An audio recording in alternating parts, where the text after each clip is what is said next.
Siapa itu?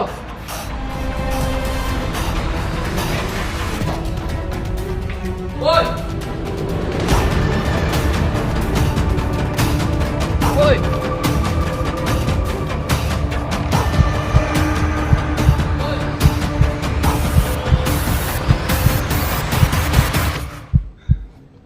Gila, cepet banget tuh orang. Gua harus cari di sini. Woi! Gila, capek banget bah. Siapa tadi ya? Apa jangan-jangan cuma perasaan gua doang?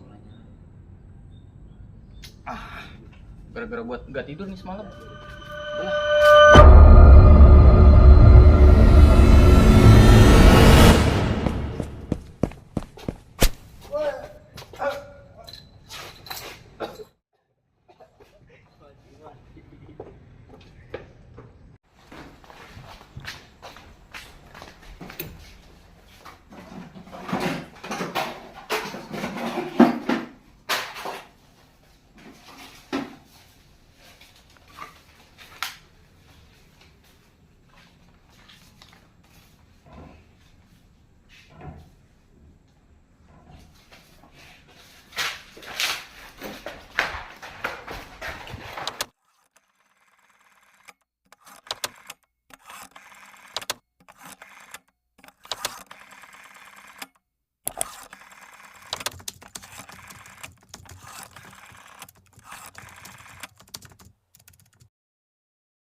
Halo, Rak.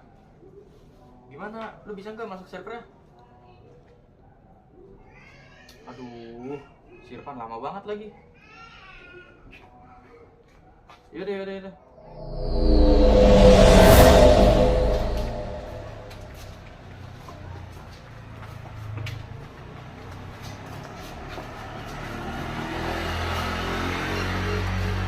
Aduh, sorry ya, lama.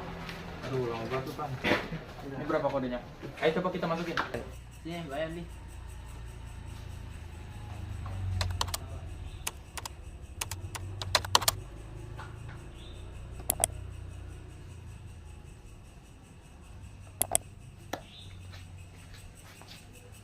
Yes, dapat duit tadi. Kita kaya, Pan. Yoi.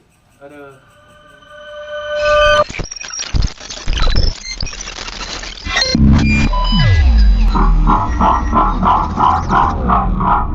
Carding adalah tindakan ilegal yang melibatkan pencurian dan penggunaan informasi kartu kredit atau debit secara tidak sah. Para pelaku carding menggunakan berbagai metode untuk mendapatkan data kartu, seperti phishing, malware, atau membeli data curian di pasar gelap. Setelah mendapatkan data kartu, mereka dapat menggunakannya untuk membeli barang dan jasa secara online, melakukan transaksi tunai, atau menjual data tersebut kepada orang lain. Cara kerja. 1. Pengumpulan data. Pelaku carding mencari data kartu kredit atau debit melalui berbagai metode seperti phishing, malware, atau membeli data curian di pasar gelap. Mereka dapat menargetkan individu, bisnis, atau organisasi dengan metode phishing, mengirimkan email atau pesan palsu yang meminta informasi pribadi. 2. Verifikasi data. Setelah mendapatkan data kartu, para pelaku carding akan memverifikasi keaslian data tersebut dengan melakukan transaksi kecil atau membeli barang murah online. Jika transaksi berhasil, data tersebut dianggap valid dan dapat digunakan untuk melakukan tindakan ilegal. 3. Pembelian dan pencurian. Dengan data kartu yang valid, pelaku carding dapat membeli barang dan jasa online, termasuk elektronik, fashion, atau tiket perjalanan. Mereka juga dapat mentransfer dana ke rekening bank lain atau menggunakan data tersebut untuk melakukan pencurian identitas. Cara menangani carding setelah terjadi. 1. Hubungi bank. Segera laporkan kejadian carding kepada bank yang menerbitkan kartu Anda. Berikan semua informasi yang diperlukan, seperti nomor kartu, tanggal transaksi, dan jumlah yang dicuri. Bank akan membantu Anda memblokir kartu dan memulai proses investigasi. 2. Laporkan ke kepolisian. Buat laporan polisi tentang pencurian identitas atau penipuan kartu kredit. Laporan ini akan menjadi bukti resmi dan membantu Anda dalam proses pemulihan kerugian. 3. Pantai aktivitas akun. Periksa secara teratur aktivitas rekening bank dan kartu kredit Anda untuk mendeteksi transaksi yang tidak sah. Jika Anda menemukan transaksi mencurigakan, segera laporkan kepada bank. Cara menghindari carding. 1. Lindungi informasi pribadi. Jangan pernah membagikan nomor kartu kredit, tanggal lahir, atau informasi pribadi lainnya kepada orang yang tidak dikenal atau melalui email atau pesan yang mencurigakan. Install antivirus. Pastikan komputer dan perangkat mobile Anda dilengkapi dengan antivirus yang terbaru dan aktif. Antivirus dapat membantu mendeteksi dan memblokir malware yang dapat mencuri informasi pribadi Anda. 3. Gunakan sandi yang kuat. Buat sandi yang kuat dan unik untuk setiap akun online Anda. Sandi yang kuat mengandung kombinasi huruf besar, huruf kecil, angka, dan simbol.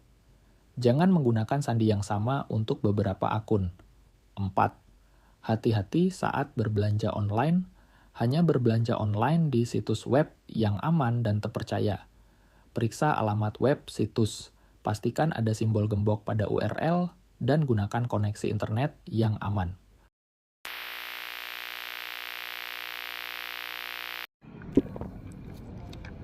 Kayaknya asik nih malam-malam gini main slot. Buka kali ya website ya.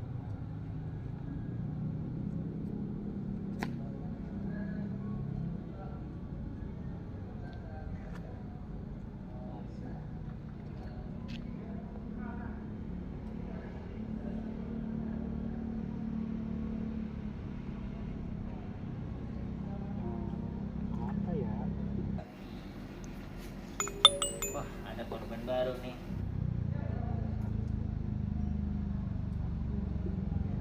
Nah, gas gacor. Kena nih.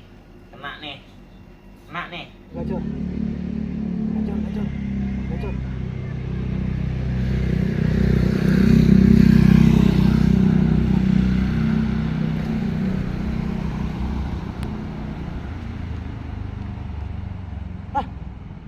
Ini serius nih.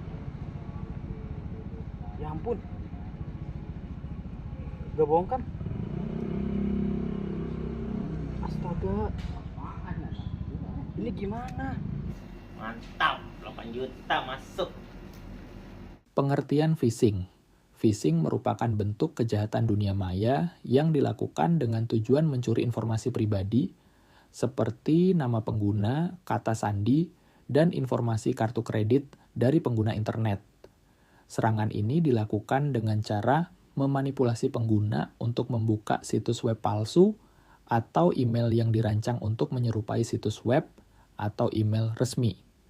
Para pelaku phishing biasanya menggunakan email, pesan teks, atau media sosial untuk mengirim tautan ke situs web palsu yang terlihat identik dengan situs web asli. Kemudian mereka akan meminta pengguna untuk memasukkan informasi pribadi mereka di situs web palsu tersebut. Informasi ini kemudian akan digunakan untuk mencuri identitas atau melakukan kejahatan lain. Cara kerja phishing. 1. Kirim email phishing. Pelaku phishing akan mengirim email palsu yang tampak seperti berasal dari sumber terpercaya, seperti bank, perusahaan, atau lembaga pemerintah. 2. Pengguna mengklik tautan. Pengguna yang tidak curiga akan mengklik tautan dalam email phishing yang akan mengarahkan mereka ke situs web palsu. 3. Informasi dicuri. Di situs web palsu, pengguna akan diminta untuk memasukkan informasi pribadi mereka seperti nama pengguna, kata sandi, atau informasi kartu kredit. Informasi ini kemudian akan dicuri oleh pelaku phishing. 4. Pelaku melakukan tindakan. Pelaku phishing kemudian dapat menggunakan informasi yang dicuri untuk mencuri identitas, melakukan penipuan keuangan, atau melakukan kejahatan lainnya.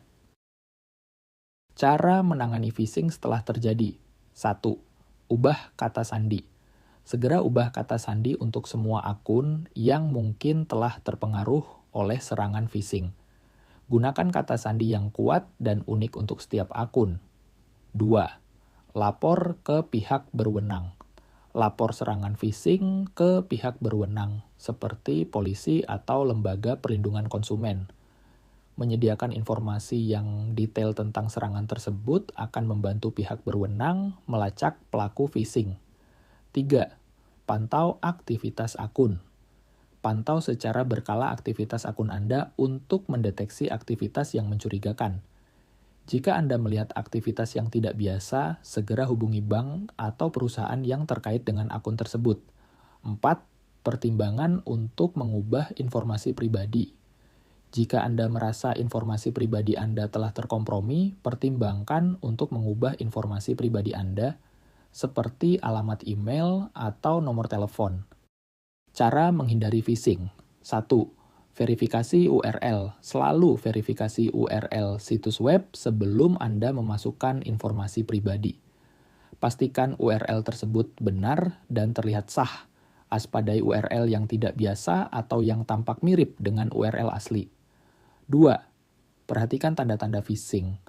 Perhatikan tanda-tanda phishing seperti email dengan subjek yang tidak biasa, bahasa yang tidak profesional, atau tautan yang mencurigakan. Jika Anda mencurigai email tersebut adalah phishing, jangan buka email tersebut dan segera hapus. 3. Hindari tautan yang mencurigakan. Hindari mengklik tautan yang mencurigakan atau yang berasal dari sumber yang tidak dikenal. Jika Anda tidak yakin dengan sumber tautan tersebut, jangan klik tautan tersebut. 4. Gunakan perangkat lunak keamanan. Gunakan perangkat lunak keamanan seperti antivirus dan anti-phishing untuk membantu melindungi komputer Anda dari serangan phishing. Pastikan perangkat lunak keamanan Anda selalu diperbarui.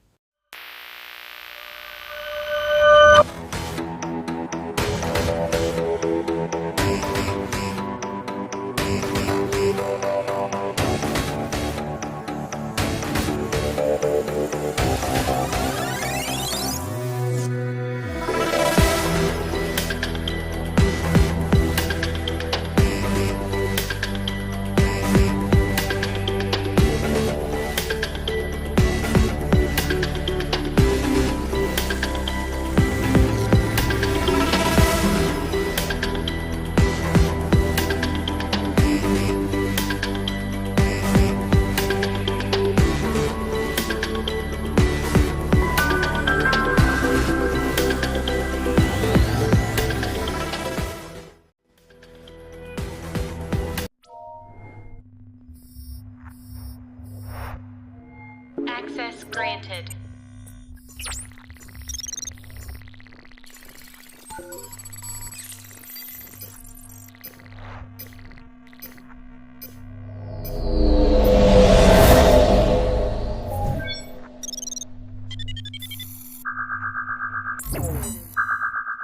Memahami hacking device. Hacking device adalah serangan yang dilakukan oleh peretas untuk mengubah tampilan atau isi dari suatu situs web tanpa izin. Tujuannya bisa beragam, mulai dari menyampaikan pesan, memprotes, hingga hanya sekedar menunjukkan kemampuan teknis. Cara kerja hacking device. 1. Mengidentifikasi celah keamanan. Peretas akan mencari kelemahan atau celah keamanan pada sistem target. Kedua, memperoleh akses. Setelah menemukan celah, peretas akan berusaha memperoleh akses ke sistem target. 3. Memodifikasi konten. Dengan akses yang diperoleh, peretas dapat mengubah tampilan atau isi situs web target. Menangani hacking device. Identifikasi dampak pertama. Segera lakukan pemeriksaan untuk mengetahui sejauh mana situs web telah diubah atau dirusak. Kedua, kembalikan konten. Jika memungkinkan, kembalikan konten situs web ke keadaan semula agar dapat diakses kembali. 3. Perbaiki celah keamanan. Pastikan untuk memperbaiki celah keamanan yang dimanfaatkan oleh peretas agar tidak terjadi serangan serupa di kemudian hari. 4. Laporkan insiden. Jangan lupa untuk melaporkan insiden hacking device ini kepada pihak yang berwenang. Mencegah hacking device. 1. Perbaharui sistem. Pastikan untuk selalu memperbarui perangkat lunak, sistem operasi, dan komponen lainnya agar bebas dari celah keamanan. 2. Cadangkan data. Lakukan backup data secara berkala agar dapat dengan cepat memulihkan situs web jika terjadi serangan. 3. Gunakan firewall. Terapkan firewall yang konfigurasinya disesuaikan dengan kebutuhan keamanan situs web. 4. Edukasi pengguna. Tingkatkan kesadaran pengguna terkait keamanan cyber agar dapat membantu mencegah serangan.